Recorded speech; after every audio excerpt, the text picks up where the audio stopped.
some examples. Here are some examples of using those area formulas we found in the last video.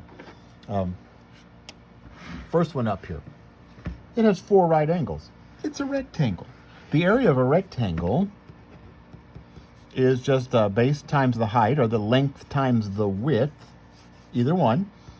This one is 7 times 12, 12 times 7, which is 84, in this case, square centimeters, since it's 12 centimeters by 7 centimeters.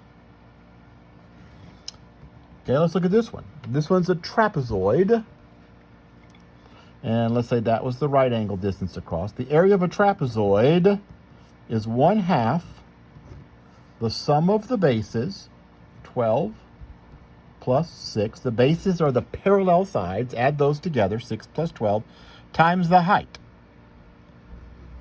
We found that to be the area of a trapezoid. We had the picture up here a little while ago. But 1/2 sum of the bases times the height. In this case, that's going to be square feet. And let's see, that adds up to 18. 1/2 times 18 times 3. 1/2 times 18 is 9 times 3 is 27 square feet. Okay. This one. What if it is a parallelogram and it is, the base here is 436 miles across, and the perpendicular height between these two bases is 115 miles. 436 miles, 115 miles. That's roughly the shape of Tennessee, not exactly, of course.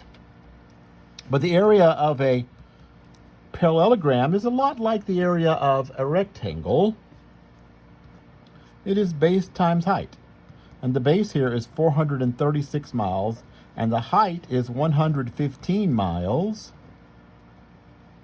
Let's see, 436 times 115 is 50,140 square miles. Which is a little more, that's a lot more than actually the area of Tennessee. But it's a parallelogram. Remember, the height is not that length of this side at all. It is across from parallel side to parallel side. Finally, this triangle over here.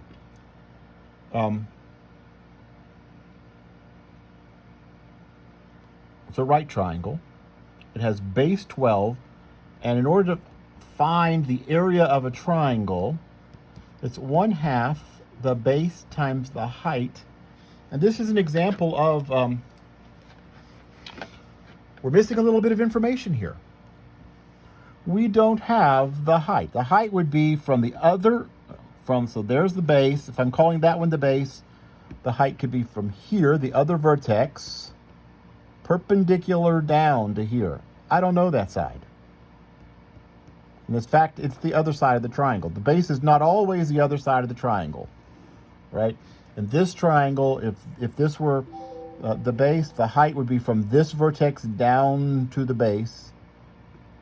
That would be the height. It has to be perpendicular to the base. So from that vertex perpendicular, that height. But notice, perpendicular here is one of the sides of the triangle. Just so happens. Now, I'm not given that. I don't know the height. But this is where I'm going to ask you to recall something you probably learned in middle school. You should have learned in middle school. And that's something called the Pythagorean theorem.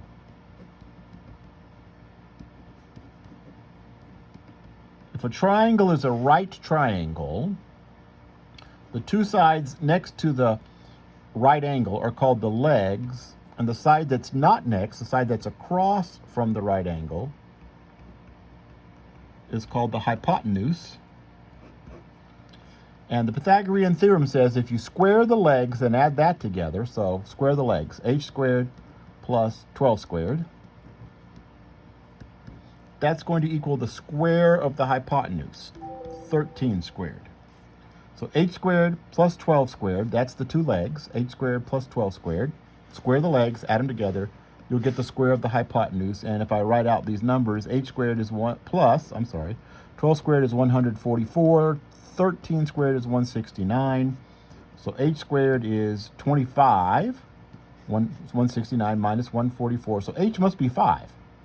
H is 5, which gives me that the area of this triangle is 1/2 times base, 12. I just found the height to be 5, and that is 30, in this case, not centimeters, meters squared.